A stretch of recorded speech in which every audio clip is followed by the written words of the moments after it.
A primeira das accións enmarcadas na programación do 8M é a exposición Enredadas da Fundación Artesanía de Galicia, que xa se pode visitar no primeiro andar do mercado municipal.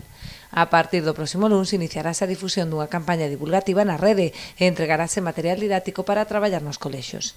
O martes día 8 terá lugar a homenaxe ás mulleres policías e gardas civís, que contará coa asistencia da inspectora xefe da Coruña, Noelia Pago, que impartirá unha charla sobre igualdade. Vamos a ter aquí unha amplia representación de mulleres policías locales, mulleres policías nacionales e mulleres guardia civiles que ben sexan de Ribeira e estean destinadas aquí ou estean destinadas fora ou estean destinadas aquí en Ribeira e sexan de fora, non?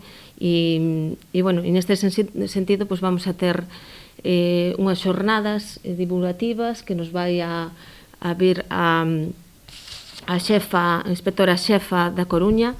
O día 9 o alumnado de Educación Infantil e Primaria desfrutará do contacontos dúas nenas moi valentes, mentres que para os estudantes de secundaria desenvolveránse os obradoiros medrando en igualdade.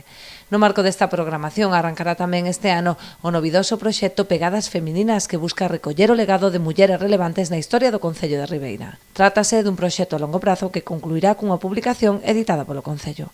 O proxecto tamén que temos que é un pouco un proxecto novedoso, non, dentro desta programación, pois é que queremos facer un estudio e para iso vamos a ter a colaboración dunha persona que tuvo a ben colaborar de maneira altruista con nós, que é Ana San Isidro, que ten publicados libros e contos en materia de igualdade, e o estudio consiste en facer un recopilatorio daquelas mulleres que teñen ou tuveron algún papel relevante en diferentes áreas dentro do Concello de Ribeira, non?